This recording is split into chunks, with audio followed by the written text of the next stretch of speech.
Hey, White Sox fans, Brett Ballantini here. Lucky enough, I don't ever know why I'm here on these podcasts because I'm as if normally I'm not just smiling and nodding along. When it comes to Dugout Metrics, the podcast, I'm really smiling and nodding along because it's sort of above my pay grade and IQ level, etc. However, the good news is with me on this Dugout Metrics is someone who it's not above his pay. Well, it probably still is above his pay grade because I didn't even know if we're we'll talk. We'll have a conversation later.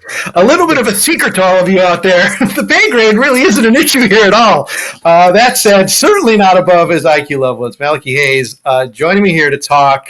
We're going to do what? Gosh, I dare say, Malachi, I don't know. This might actually skew somewhat positively about the White Sox. I mean, listen, again, I'm, above my IQ level, so don't let me get ahead of things, but it won't all be bad information. There are actually things maybe to get, a little excited about or at least interested in. So we're going to jump right into that. We have probably about a 6-pack of pictures we want to drill down into. And we're going to start, I guess we'll go top to bottom. Let's start, Malachi, in the major leagues, and two guys who, well, until very recently, maybe were heading in different directions, maybe not so much now, but the sensation of the season so far for the White Sox, and really in the majors, is a guy that none of us thought could even pull it off 3 starts in. That's Garrett Crochet, a guy who not only took the ball on opening day, went longer than any of us expected. He's actually extended his outings. By this third start, at least, he seems like a guy, even though he's getting a little bit of a rest now, which is smart, White Sox. We can talk a little bit about that because the other guy we want to talk about at the major league level is Michael Kopech, someone the White Sox did not perhaps protect the way they should have. But Garrett Crochet, early impressions, if the White Sox are actually trying to look out for him, your thoughts on that. I'm going to guess only positive, but give me some thoughts on Crochet before we drill down into what he's managing to do here this season.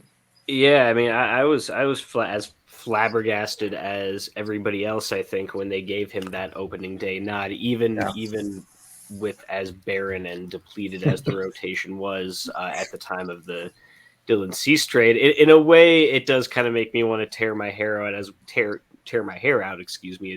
we discussed in our Slack multiple times how it seems pretty obvious. In retrospect, it would have been smart to just, have him go back to the minors and start to begin with, going back to 2021, that little 2020 boost he gave us at the end of that weird once-in-a-lifetime season was nice, and it kind of almost gives you a gosh, what might have been if they had not just kind of rushed him straight back to the Major League bullpen in 2021. And might they have had actually a replacement for Carlos Rodon after he left in 2021 or in 2022, excuse me, if they had, had someone like Crochet waiting in the wings, Tommy John aside. But yeah, it seems like his ascendance is almost a little, it does give me a lot of the same vibes as Carlos Rodon's resurgence in 2021, when I remember very distinctly kind of rolling my eyes when they re-signed him and at his performance in spring training, and there was a little bit of buzz going on about him. Steve Stone was very adamant about he was different.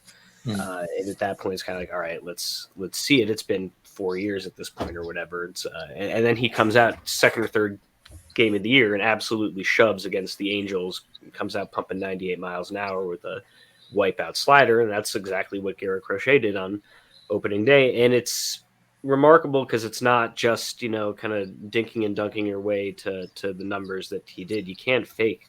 It's like Rodon. You can't fake that 98 mile an hour fastball. You can't fake that slider sweeper. I'm not sure what exactly he calls it. So that stuff's always been there. It's just really jarring to see it kind of manifest so suddenly, isn't it? I mean, how often do you see someone who's been around this long really suddenly? We always dream on players putting it together and unlocking them, making it click. But how often does it happen after more or less 2.5, 3 lost years to this end? Yeah. I mean, Los is a good connection you're making here. Of course, the guy there by sort of lazily from draft day forward who Crochet got compared to, of course, Chris Sale.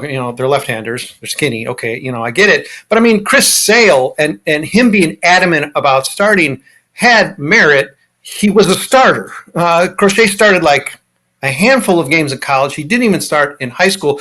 It's great that he aspired to that, but it was a bit more of a punt or a Hail Mary to say, okay, you know what, I want to start now. So the notion that he's coming off injury, and any of us think, can this guy even do it? It's great that he felt he could do it. And the White Sox clearly had a need for, they didn't even have anybody to throw on opening day, for goodness sake. But it was way greater a stretch. And so the idea that, Sale moves into the rotation is like, all right, sort of didn't miss a beat. Rodon comes back. He's a guy who clearly was such a high draft choice. This was what he was always supposed to do. Crochet almost from the start was like, what is he even going to be? And the fact that he came up, burned like 800, 100-mile-an-hour pitches there in that 2020 season, only served to throw us off a little bit more about what his role actually would be. So it just makes what he's done this year so much more of a surprise because, again, I certainly didn't. I don't think anybody thought, he could hold up even through 3. And the idea that this guy could maybe be a season-long starter, well managed if the White Sox do it, what does that mean? 25 starts, 20 starts, 25 starts,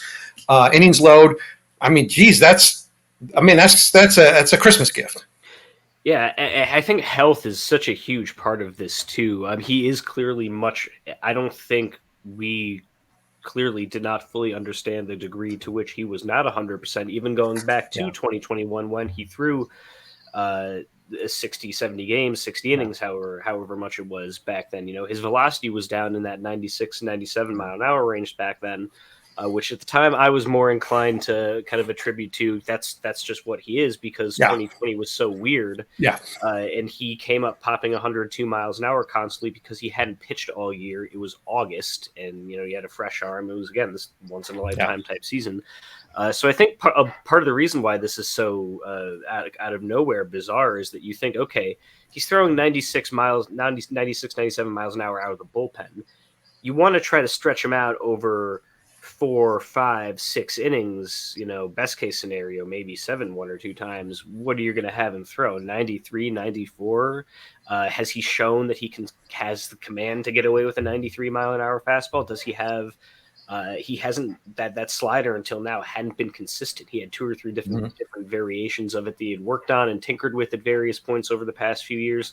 He had never shown anything that indicated that if you took that high velocity that he kind of, makes his hay on away from him and made him work in that low mid 90s, he wouldn't have worked as a starter. But now he's starting and he's holding that 96, 97, 98 mile an hour velocity, which he absolutely could not. He was touching 98 miles an hour in the 6th inning and pitch number, pitch number 70, pitch number 80, absolutely would have been unthinkable the last couple of years. So that right there is just the difference that health makes, I think. So yeah, maybe this little pause, let's hope this little pause period they've got here is a sign that they're not making the same mistakes with him right now that they did, as we've discussed many times, with Michael Kopech 2 years ago when his brilliant start was derailed so quickly.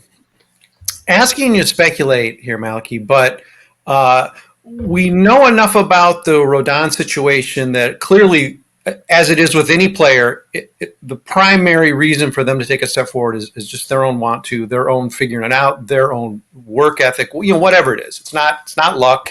It's probably not a coach telling them something. But we also do know that with Rodon, it seemed like right away Ethan Katz said there was something clearly wrong with what he was doing with his lower body. It did seem like there was a fix there. What do you see? Do you see a similar thing? I'm not sure we know about it if it's happened. Do you think this is all? Is this all Crochet? Is this, there's an easy, vague answer to give, but what is your sense of where this is coming from? Because he is sort of going like from 0 to 60 this year in a way that I'm not even sure the coaching staff would have anticipated. Yeah, I honestly don't know how much I can speak to that because we do know for a fact, based on interviews and articles and such, that a lot of Rodon's rebirth did come from work with Katz, but also some of the more critical adjustments he made were with the people who he was employing privately and working with on his own time. I don't know the balance. It's kind of different with every player, how much each pitcher, how closely each pitcher works with their team. Some of them work, very, very closely with their pitching coaches. Some of them have very little contact with their major league teams and work almost entirely with their private people. I don't know what that balance is with Crochet. I think something that's notable to me beyond the broad results is that his command has just been excellent. So I don't know, he hasn't hardly walked anyone. He's walked Yep. 4 guys in 20 innings or something like that. And that's not, especially for someone for whom command was never supposed to be a strong suit, even in the best of times. That speaks to, again, health, but it also speaks to developing a level of mechanical consistency that was probably pretty difficult to do in past years with the combination of his bullpen role and his health and all of the things that were entailed within. So I don't know where that work came from. I don't know if it was with the White Sox, Ethan Katz. I don't know if he has people on his own. But I got to commend him because it really does seem like a lot of consistent work was done to, starting is hard. It's clearly not. It took us by surprise. It kind of struck us as a decision that was like a Hail Mary, willy-nilly, like, you know what, fuck it, we're trading Dylan Cease, who else we got? But Exactly. I think but with all that in mind, it's clear that Garrett Crochet has thought that he is going to be a starter for quite some time now, going back to the beginning of spring training and going back to last year, clearly. So this is longer in the making than I think any of us really thought or would have anticipated. And I don't know what the level of synchronism there is with him and the White Sox. But yeah, clearly there's a lot of long-term planning and work involved. We give a lot of stuff out free to the White Sox. This time we're going to give something out free to the beat. Come on, somebody. Find the story, write the story. It's out there because there is a story. We don't know the answers. We really don't. I think we can speculate based on knowing the White Sox. His cutter. He's throwing a cutter now. That's something we haven't talked about yet. I begged them to give Michael Kopech a cutter for years. Guys who have that high 90s fastball and then mid to low 80s nasty, slurvy breaking ball like both Crochet and Kopech have. They need something in between. Something in the middle. Hard cutter, hard slider, Jacob deGrom, 90, 91 mile an hour cutter. Crochet has that now. Who taught him that? Was that Ethan Katz? Did he come up with that on his own? I want to know. I am asking you, people with credentialed access, please find this out for me. Okay, we're asking for something, White Sox. Just a one-time access for Malachi Hayes. Just one time. We're not asking for a season. I mean, you should give that to us too, but we're not even asking for that. One time, so this man can get the answers that he's asking right now. Okay, one more question on Crochet. We'll move along. What to you, now seeing that this guy has come, knowing now what the management has been through, I mean, let's call it even 4 starts, even though he hasn't had his 4th. What he's been able to do going deep into games, pitching efficiently, with the pitch count, he is not, I mean, contrary to say a Dylan Cease, he is not abusing that pitch count, presuming he can hold on to that, and yet that the White Sox are going to try to be smart, let's hope, knock on something, with his management. What do you think his 2024 looks like in terms of innings load, starts, whatever it is? Presuming, of course, presuming health, what would be a cap you might put him on, or at least think you're putting him on, and I don't know, maybe nudge him past it a little bit if there's anything to play for, which we know there won't be. So I have like everything, a kind of long-winded answer to that. I do want to backtrack slightly and say Godspeed to who else but James Fegan, who did in fact find out the answer to this question for us back at the beginning of April, and that is the cutter is basically an accident. They were the genesis of many a great pitch in baseball history. Something that happens accidentally when you're playing catch or whatever. You say, "Oh, why did it do that? See if you can do that again." And that is how it happened. Thank you, James, very much. Okay. We knew that's who that was going. We knew who was going to write that story. We just at the moment I wasn't aware of it. Went by name. If it was going to be anybody, we need So yes. All right. As far as like innings limits and caps go, my philosophy or thought on that almost has changed just within the last few weeks or so. Of course, with this huge rash of injuries, and guys like Yuri Perez was the one who made me go like, man, they babied that dude from the start. They didn't let him throw. They service time manipulated him in the name of keeping him fresh, and his elbow still popped. When you're throwing that hard, I don't know how much you can do. I think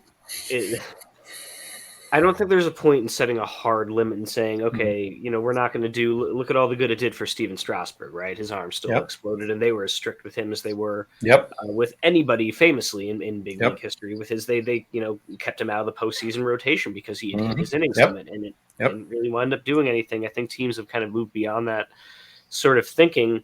I think you got to make sure he feels good, whatever that means. And what that probably doesn't mean, I'm not one to presume to know how Garrett Crochet feels after a start or what his recovery routine is. However, I can't imagine that, given his historic innings load, how many innings he literally has on his body, that continuing to start every 5 or 6 days for the next more than the next 3-4 months is going to make him feel very good. I mean, think about Carlos Rodon again, his resurgent year in 2021 and what happened to him by the end of the year. And that was a dude who is a horse. He's a tank. He is as thick with 6 C's of an individual as you'll find on a pitcher's mound. He had 1,000+ innings on his body as a starter. And he talked about how in August, by September of 2021, after he had been basically out of the game for 2 years, didn't pitch, and had Tommy John in 2019, 2020 was also a lost year, that he wasn't hurt. He was just sore.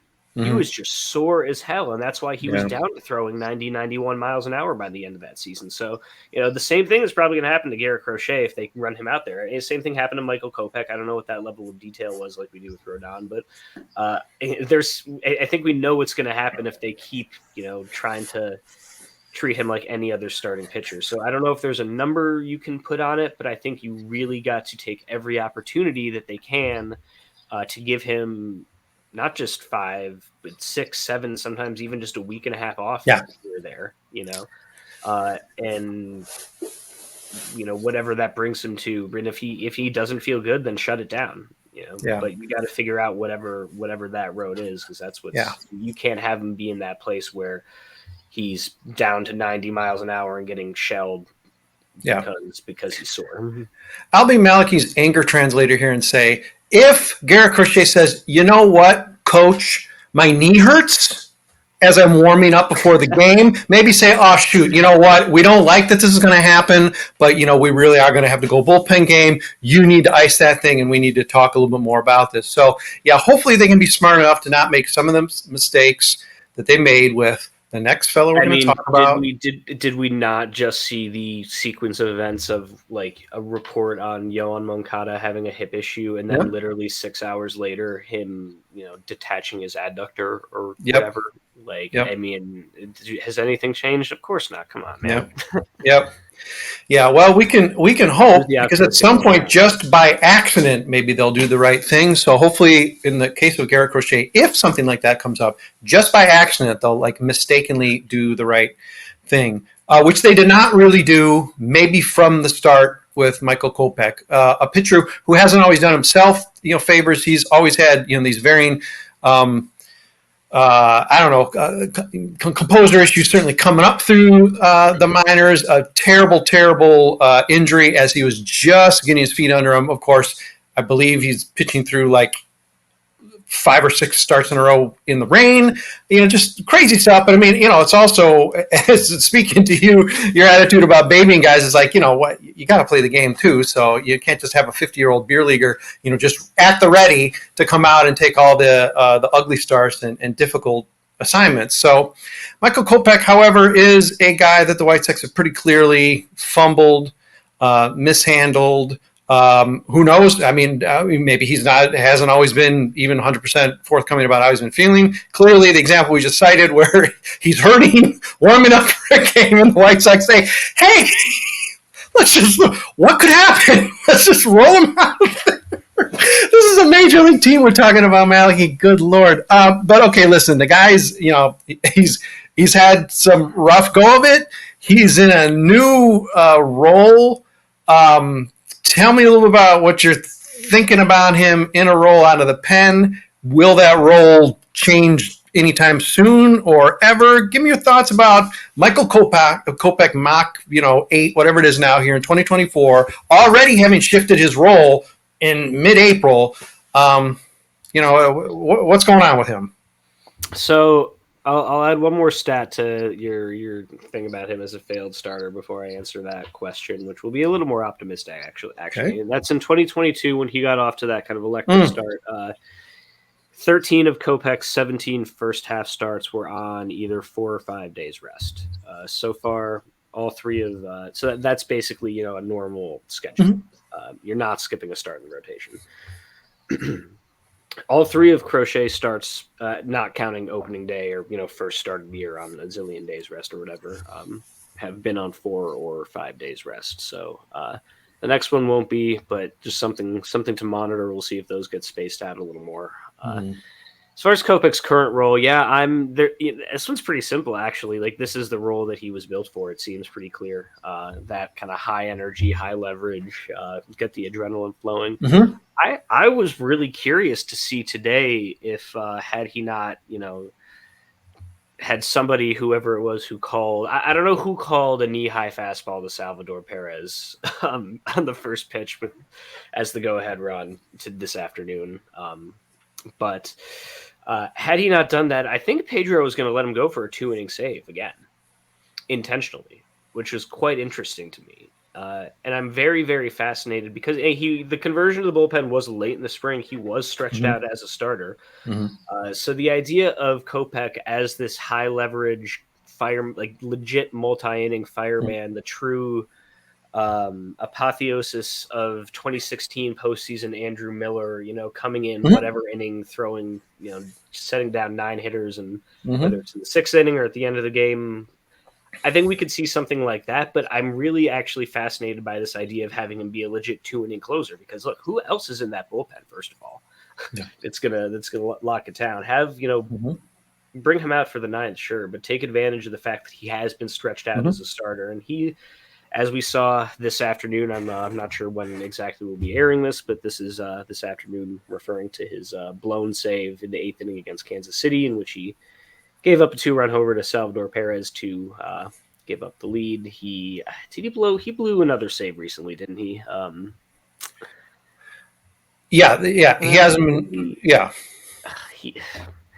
He's going to have his bumps and bruises as he grows into this relief role, especially because he works with so much adrenaline. I'll say, like, he's clearly someone who rides that wave to get himself up to 100, 101, 102 miles an hour. And there's going to be growing pains, but it seems pretty clear that it's the right role for him. Because when he's on, there's nobody better. There's very few people better in that role than what he has shown when he's blowing 102 miles an hour at the top of his own guy. So, yeah, I'm happy with that. I think everyone else should be too. Just let it develop. Did it surprise you at all? Beyond just, I guess we've gotten used to being disappointed, so we sort of shoegaze when it comes to thinking about Michael Kopech. Did it surprise you to see him tickling triple digits when that seemed like maybe it wasn't something was going to happen again? I understand he's coming in, he can leave more out there because he knows he doesn't have to maybe, I don't know, eat 90 pitches or something, but still I'm not sure you can, especially given he's changed his role like within weeks, that you can turn it on and off that way. Was it a surprise that he got there maybe so quickly or got there at all? No, it actually was not surprising to me at all. Something that he is a perfect example of. I've talked about this extensively with my friend Esteban Rivera over at Fangraphs, is that sometimes part of his velo issues in the past is that he has trouble with mechanics. He has trouble connecting his upper and lower half. He has trouble just repeating everything. He is someone who I think needs to throw as hard as he can to make his mechanics work correctly. He can't slow himself down because that's what causes the kind of disjointedness, the parts of the kinetic chain, so to speak, disconnecting from each other that would lead him as a starter to go from 96 to 91 all of a sudden and not be hurt and just be kind of mechanically off. If he's not thinking, so to speak, if he's just going off that adrenaline and throwing as hard as he can, that's when he might, I think, be able to best execute his mechanics, which then, leads to velocity on top of the max effort. So it's all kind of nebulous. I wish I could talk to him about these things. It'd be really interesting. But he seems to me, when he is going max effort, a lot snappier, a lot more explosive, obviously, but things don't look as disjointed as when he would be 91, 92 miles an hour not really clear what's going on. So when you put him in that 1-2 run game late in the eighth or ninth inning, the energy is up. He's just going to be balls to the wall going. It did not surprise me that was kind of what allowed him to unlock that unfair 102 mile an hour rising frisbee fastball at the top of the zone that they have no chance on. Which is why then I say, like, this feels like the right role for it. If this is what allows him to do that, then yeah, it's the right role for him. I think those things are connected. If that makes sense. Yeah. Listeners, viewers, rabid fans of Southside Sox, you're familiar with Dugout Metrics, although it's hard to be familiar with Dugout Metrics given the fact that probably in terms of a per year production, Dugout Metrics is our most elusive. It's our most exclusive of the podcast. But you'll also, listen, you go back far enough with this, that we started this out as sort of the analytics podcast, and we had two hitters. We had Trevor Lyons, we had Luke Smales, just hitters. It was a very hitter based, and we had some really great and popular programs. At some point, you just got to sit down and say, you know what, we need someone to speak for the pitcher.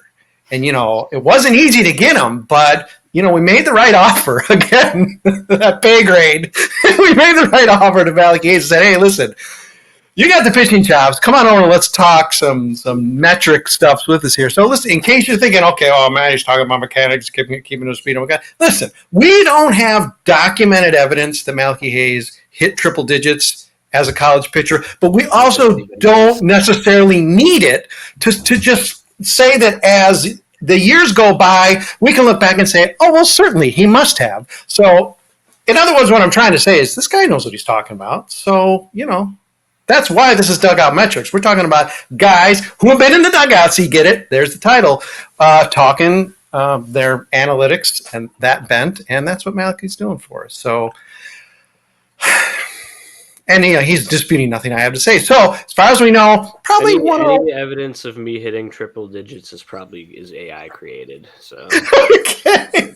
And for all we know, when those videos end up somehow on our Sox Populi YouTube channel, you won't necessarily know that the technology will be so good you won't really know whether it's real or it's AI enhanced. So again, we'll go back and scrub any talk about this, and we'll just see that 101, 102 flash up. We'll say, oh my God, this guy, geez, what happened? There's got to be a story here as to why he's not in the major leagues. Okay, those are the White Sox pitchers. There are other pitchers to talk about. In fact, the next two we're going to discuss after the break are guys you might consider transitional White Sox pitchers, because who knows if they're going to be on the Charlotte Shuttle back down to get more starts, or whether they're two very impressive, very promising first starts with the White Sox mean that, I don't know, somehow they're going to stick around. We're going to chat about that. And a couple guys going a little bit further down who Chris Getz promises we'll probably see on the south side at some point in 2024. So we got at least four more pitchers to talk about with Malachi Hayes right after the break. Hang with us. More tales from the dugout coming up. White Sox fans, it is Dugout Metrics 10. You wouldn't think that a long-time podcast like Dugout Metrics would just be on a 10th program. That's got to be a glitch, right? Okay, if you believe that, yeah, okay. Yeah, it is a glitch. We're really on like 60, but we're just calling it 10. This is number 10. We're just focused on pitching with former college pitcher, and again, for all we know, hit 101, 102 on the gun. It's Malachi Hayes, giving us a little bit of perspective on our White Sox major leaguers, and now guys who are sort of ascending to the majors. If you ask Chris Getz, shoot, the next four guys we're going to talk about are going to be like the core of the team for the next 10 years. But you can't really believe anything Chris Getz says, can you? So anyhow, we had back-to-back, I believe it was just for the third time in team history, back-to-back pitchers making their first major league start. It was supposed to literally be back-to-back. Of course, we had the rain out. So it was Jonathan Cannon, which Malachi witnessed in person today, his major league debut, impressive. Nick Nastrini, a guy who we thought coming out of spring, he was sort of like the fifth starter, and then he got sick. He sort of got knocked around a little bit in Charlotte. I don't know why. But when the need came, he was the guy who got the call, had an impressive start as well. Won a Dodgers product, won just a draft choice from a couple of years ago. Both look like they may have some business pitching at the major league level, if not at the very moment.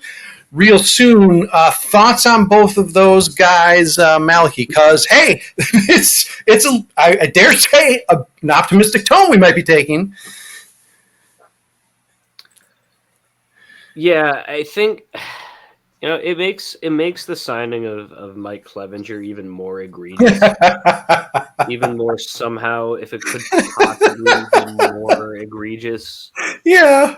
Than it already was. Which offensive now on a baseball sense, not just offensive in all the other ways. There's no reason that Nastrini and Cannon should not be in the rotation moving forward. They're 3-15, guys. There's 3-15.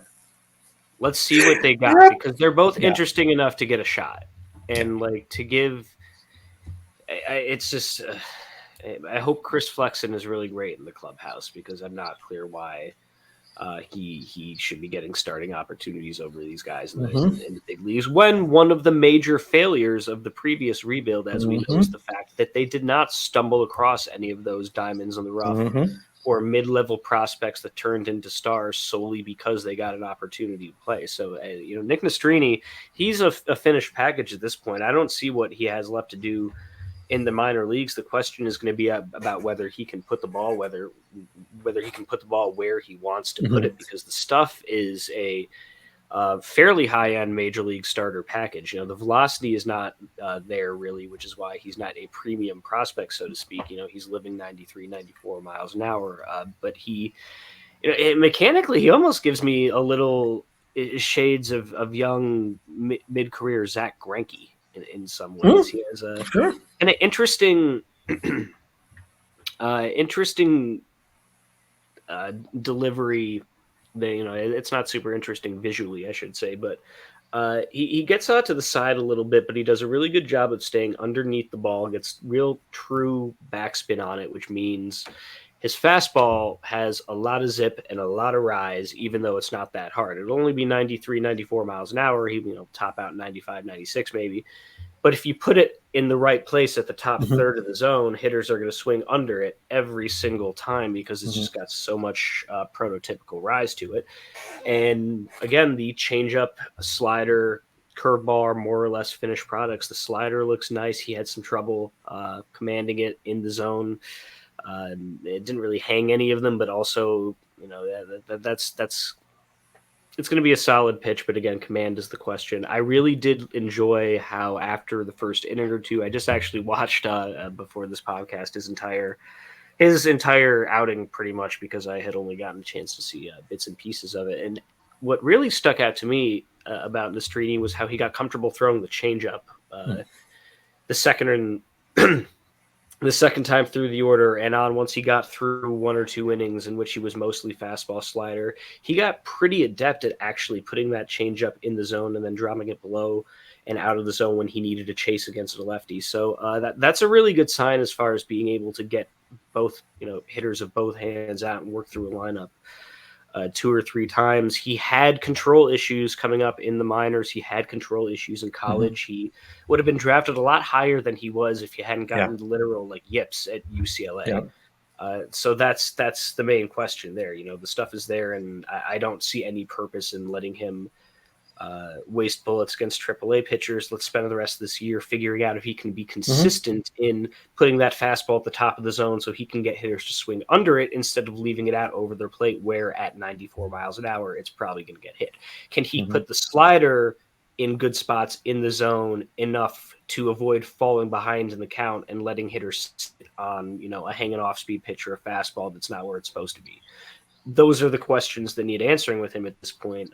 He acquitted himself very, very well in that first start, showed a lot of potential. So there's no reason he shouldn't be get the next 5 months to show us whether he can do those things with the consistency or even more consistency that he did on Monday night. Now, Nastrini had a lot of work at the AA level. I believe only 2 or 3 starts at AAA.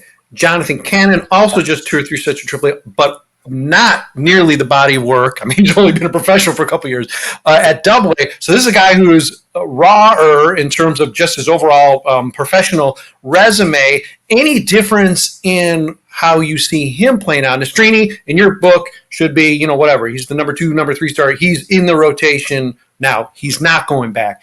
Is Jonathan Cannon indifferent, whether it's based on what you just saw, how he handled his first start here in the doubleheader, or, what you might speculate? I mean, is there reason for him to get seasoning just because maybe he's got a little bit raw arm than Nastrini, or is it the same situation? Yes, he has less of an argument to be in the big leagues than Nastrini for basically what you just said. That being said, from what I saw today, I mean, maybe it was the Kansas City Royals lineup, but I don't know. He's got some funkiness about him. He filled up the zone. I'm going to go kind of old school with my evaluation on him here just because I don't know a ton about him. And there's not a ton remarkable about him, as a prospect. I think based on what he showed against the Royals today, he deserves at least a few more chances to show that he might be one of those guys that actually doesn't need a lot of high minor season. He had a high, 5-pitch arsenal. He, from what I saw, commanded it fairly well, made a few mistakes. It's not like raw bat missing stuff. He led with the sinker, which is, kind of on the outs, especially when it's not super high velocity, but he, did run it up to 96 miles an hour a couple times. But again, like Nastrini, he commanded a changeup very, very well. It got a CSW rate around, I don't know, it was in the 40s, I want to say. His sweeper looked very, very nice. He's got that nice side-to-side breaking ball like Nastrini. It's a different package, even though those two pitches are kind of the same. He does have this strange crossfire delivery where he starts out, with his feet kind of open, almost facing, with his kind of pelvis almost facing the hitter, and then by the time he's delivering, I'm trying to display a crossfire. Long story short, it's a little. I think Jake Arrieta is maybe a good comparison right there, except someone who starts out a little bit even more closed. He goes over the head, so it's a little bit unorthodox. But the fact that he was able to consistently, hit the strike zone with that kind of funkiness was visually to me striking. I don't know, man. I'm kind of spitballing here because I don't really have anything in the way of dugout metrics on here, but it's hard to acquit yourself like that in your first major league start. So yeah, who else are you going to give it to? Mike Clevenger? Fuck off. No. Yeah. Give it to Jonathan Cannon instead. Yeah. Let him stick around until he really shows, no, you actually do need more seasoning. Malachi Hayes conveniently ignoring the fun-hating elephant in the room, Brad Keller, as another option to take starts away from pitchers who, we might not have even necessarily known this to start the season. Oh, of course, Nastrini really did break camp as sort of a italicized or whatever, de facto fifth starter. So that one's not a shocker. If anything, we would have expected maybe a start sooner. Cannon, okay, maybe that's a little surprise. And I'm sorry if that means Charlotte Knights, you really, once again, are going to have a starting rotation made up of 70% openers or something. But we can't worry about that. We need guys who can throw, who might actually have promise in the major leagues going forward, and I'm sorry, the two guys who just started for us fit that bill. Okay, so that said, let's go with the core 4 here, because we got core 2, who at least technically right now are on the roster. If Cannon had gotten shelled, or if there was some plan that no matter what, he could throw in a no-hitter, he was still going back, he'd already be down, because the guy who got sent down as the 27th man was Jared Schuster, and it wasn't Cannon. So looks like he might get another chance, as he's deserved. Okay, couple guys, and this seemed like in the moment, Chris gets hype of, we just traded the one guy who can make starts for us this year. So let me justify by saying the 2 pitchers we got back are going to be in the major leagues by the end of the year. It sort of really sounded like he was trying a little too hard there, but based on the 4-game, 2 starts apiece audition in Birmingham, which might as well be AAA at this point, based on the fact that guys sort of just pass through, maybe get their ticket punched, their lunch card punched a couple times at Charlotte on the way to Chicago. Drew Thorpe and Hario in Iriarte, have both been pretty unbelievable. Double A, small sample size, et cetera, caveat this entire podcast, of course. But for guys who have said, hey, they're on a faster track, Iriarte, in fact, started, I mean, I know this is all probably just administrative, but seemed like a shocking pick to be AAA. He was on the Charlotte roster and then got pushed down. These guys seem like they're not long for Birmingham, not just because nobody can start in Charlotte, and the couple guys who could, Davis Martin, Sean Burke, I mean, they're healthy enough to even be pitching yet, I guess. So let's talk about the next. I mean, we've got a fresh wave who maybe are in Chicago for good. Let's be optimistic. It seems like there might be a couple guys who could legitimately fill out a rotation who might actually be doing that by the end of the year. I know we're really starting to fish here, but talk to me about what you know in terms of Drew Thorpe, very highly touted, arguably the number one, even above Noah Schultz prospect in the system, and Iriarte. This is not a bad combo.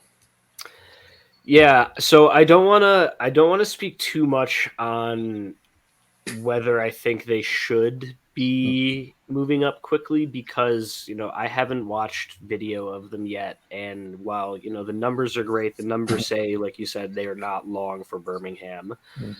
With minor league numbers, it's more of a question of how you're getting those numbers than the actual numbers themselves, because there's things that work against minor league hitters that don't work against major league hitters. There's a lot of things that work against minor league hitters that don't work against major league hitters. So I honestly, I wish I, had time to watch all that footage, but I don't, so I haven't. That being said, what I do know and can say is that Thorpe doesn't profile as the kind of pitcher that needs to spend a ton of time in the minor leagues. He played 3 years and started for 4 years, excuse me. He started for 3 years. Started for 3 years at a high profile college program.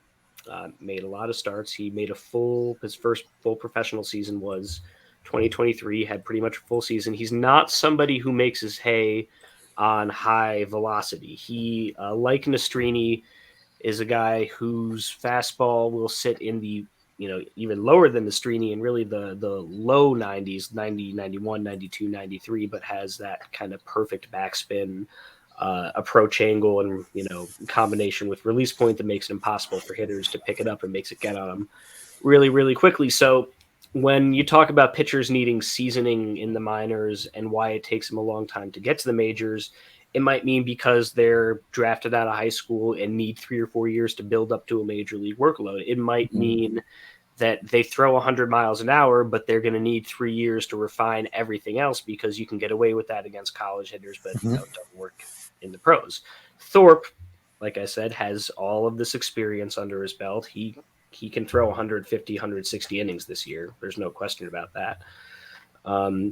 His skill set is not one that requires a ton more refining. His command is good. If his command wasn't good, he would not be the reigning minor league pitcher of the year. Yeah. So I say Nastrini's the complete package or a finished package. Sorry. From what I can see, there's not, if we see another 3, 4, 5 starts of Thorpe being dominant like this, all the circumstantial evidence would point to him being like, yeah, there's no real reason in wasting any more of his bullets in the minor leagues. It doesn't seem like there's a lot more that needs to be done. As far as Iriarte goes, I'll let you respond to that first. Sorry.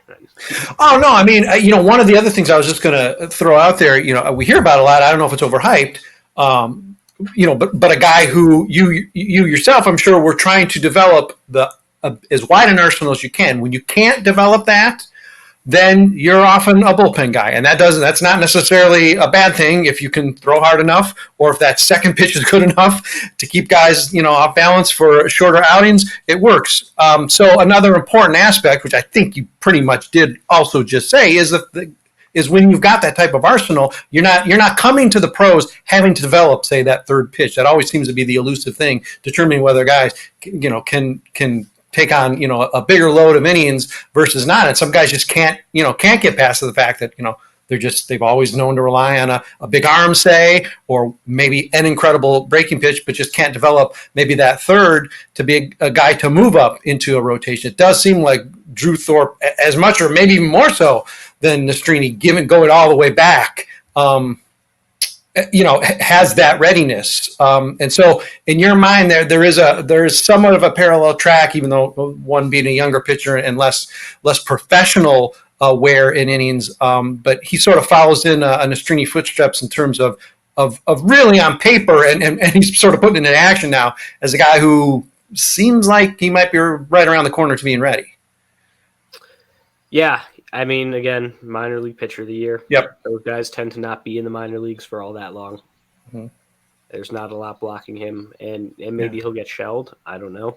In his next few starts, and then we'll have to take a step back. But I don't know when exactly it'll be, but it seems pretty likely that even if the state of the team weren't what it was, we'd be seeing Drew Thorpe for much of the second half of this season. Yeah, and I don't, I'm not going to diss the White Sox and their development group after we've just touted the fact that Jonathan Cannon's made a pretty quick move to the majors. But let's point out that Drew Thorpe has had the benefit of other teams instructing him, which can never hurt. Just other teams, like possibly the single best organization. Yeah, pitching internally in baseball. Yeah. The Yankees could afford to trade Drew Thorpe because they make Drew Thorpe play. Yes. Way to use the cheat code, White Sox, for once. Nicely done. All right, Iriarte, certainly a little different background and a little different results than Thorpe, but still, wow. Double-A start, pretty sweet, arguably better than what Thorpe's done. Again, through 2 starts, who cares? But pretty good guy to keep pace with. Yeah, definitely. And just because of the lack of the track record relative to Thorpe, this is where it's helpful there. You can say, okay, Thorpe spent, when he was, 18, 19, 20, he was throwing 100 innings in the Big West against high-level Division I hitters. When Iriarte was 19, 20, he was putting up a 6 ERA and walking 6 guys per 9 innings in the in low A ball. Mm-hmm. He has less of a track record as a starter. His performance has gone up and down more. Mm-hmm. The stuff is there as much as it is with Thorpe, but that's kind of an example of what seasoning means. Is we need to see it for more than 2 starts. You see it from Thorpe for 2 starts, and it's kind of a continuation of what you've seen from him ever since he set foot in pro ball. You see it from Iriarte, and it says, okay, great. Now I need to know what actually he's doing better than he was doing last year. I need to know what has changed and why it's going to be consistent moving forward. So it would be great if he was dominant enough that we saw him in the bigs by the end of the year. But just because of the lack of the volume there, I mean, Thorpe, wrong in my throat, excuse me. I think we're just a half step behind with Iriarte there, where maybe he's competing. If he does well, maybe he's competing for a spot, out of camp next year. Mm-hmm. But it does seem like there just needs to be more consistency solidified with his arsenal, with his velocity, and with his performance before we're ready to fast track him and say, okay, 10 starts, we have seen what we need to see. Yeah. And it makes sense. It would seem to be, I don't know, reading between the lines here, that it would seem to make sense that he's a guy you actually do give a little bit of trial time, or at least a little bit of trial time in Charlotte versus saying, oh, you know what, you had 22 great starts in Birmingham. Let's just I guess if he sticks around in Birmingham that long for some reason, but he's a guy you might see, let's say by the break or even anticipating the break, especially if he keeps killing it, maybe getting that Charlotte call to see, all right, let's go at least 10 or 15 in Charlotte before, maybe you get a cup of coffee or something, as a reward for killing it all 2024. But he's a guy who seems like he would almost certainly make a little bit of a, more so than Thorpe, a Charlotte stop.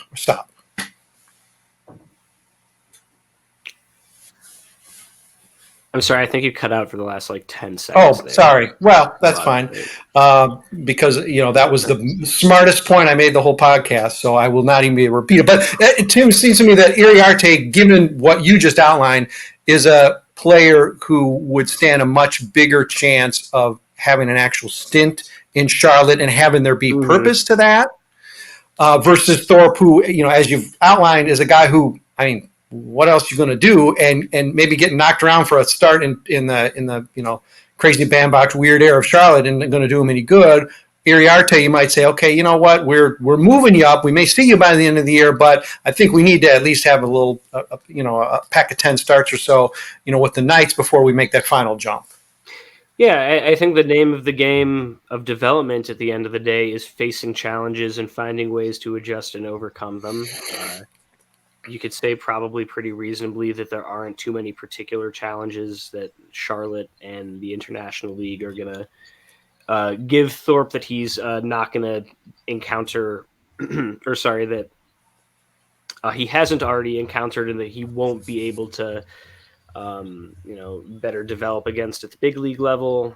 I don't know if that's going to be the case with Iriarte. People use the word polish a lot, and it's kind of questionable in a lot of senses. But yeah, it comes down to having different kinds of challenges, and I think that can Drew Thorpe get quad A hitters out doesn't really answer a lot of questions for us as far as whether he's going to be an effective big league pitcher, knowing, again, what his game is.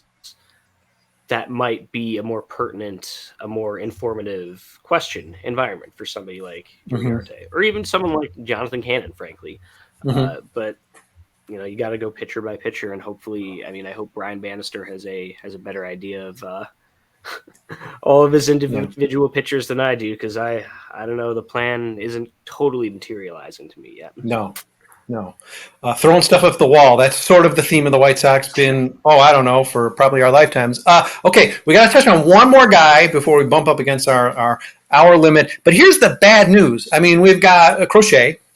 We got Cannon, Nastrini, and let's face it, we got Thorpe, Iriarte. So I'm sorry, there's not going to be a spot in the future rotation for you, Noah Schultz. So you're going to just have to make it work. Noah Schultz is a guy that we're all super hyped about, and we want to say, okay, he should be in the major leagues tomorrow. The guy has pitched, I believe, coming into the season like 19 pro innings or something. Just, they really, really, really monitored his usage. He was getting consistently, 3 inning starts, and he was killing it. Preposterous stuff. I think realistically about 1 earned run that wasn't a home run, and I think maybe 4 total. At low A last year, has had 1 rough outing already in 2024. That's going to happen. So without going too deep and breaking past our deadline here, Malachi, what is a reasonable type of best case scenario or realistic scenario in terms of how this guy advances? Because he really he's one of those high school arms you referred to. He sort of hasn't, quote unquote, done anything, despite how incredibly dominant he is and how his ceiling just seems so very high. But just to calm us all down, or calm me down, what is the realistic steps for him getting closer to the South Side, providing things go as well as they should for, arguably the number 1 prospect overall, number 1 arm, certainly number 1 left-hander for the White Sox?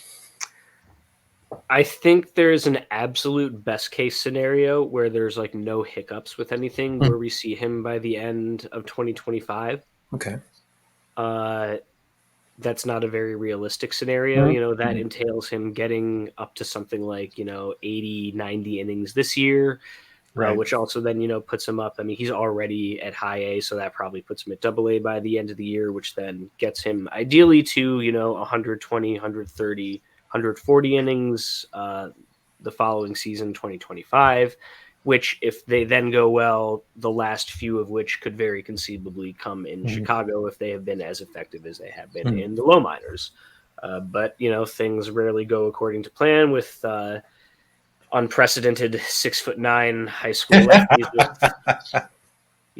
Who knows? Yeah. Who knows? This is what I mean. This is what I meant earlier when I was talking about Yuri Perez and kind of throwing your hands up as far as load management, where it's, you could put him on this real careful build up. Okay, he's going to get 80 innings, then he's going to build up to 120, and then he's going to build up to 160. Is it going to keep him healthy? Maybe, maybe not. I don't know. But as far as, having him feel good enough to be effective, I think that's probably the best case scenario. And I think the more realistic scenario is that we get to him sometime in, maybe mid-late 2026 or even 2027 early. I mean, bad news for White Sox fans. Good news for Noah Schultz, because by that time, of course, Garrett Crochet will have signed a big contract with another team. We won't have control over him any longer, so there will be an open spot in the rotation. So, for Noah Schultz, that's great news. For us wanting some continuity and actual the pitching that has been the hallmark of the White Sox successful teams all the time, it's not the best news. But, okay, we did touch on Noah as well. We had a whole nother aspect of this podcast we're going to do that now we're kicking to another one. But the good news for you super fans of Dugout Metrics is podcast 11 is not going to be like a year from now or next draft per se. It could be like maybe a week from now. So, if you're hyped for it, get your t-shirts back out, press them, wear them, because, in another week or so, I might be talking with Malachi again. Maybe addressing this weird thing that we touched on just a touch. Pitcher injuries, why, how, what's going on? Should you be warming your arm up to make a comeback, given the fact that everybody's just falling dead like flies? But, we'll get to all that next podcast if you'll have me talk to you again, Malachi. Absolutely. Anytime. Okay. That's the endorsement. To the talking part, not to the comeback part. I'm all right. Okay. Well, I'll keep piping in. And heck with those dugout metrics hitters. We don't care about them. We're just talking pitching. And frankly, this year is the year to just be talking pitching, because wow, who will ever hit for the White Sox again? That's a whole nother series of dugout metrics that we'll get to probably in about 2026. But Malachi, thanks for doing this with me. A lot of work you put into actually providing smart answers instead of my red-faced babbling. But anyhow, we will probably have a number 11, sooner than later. And that's great news. But anyhow, thanks for accompanying me on this one. And hey, maybe we'll talk, just in a matter of a few days.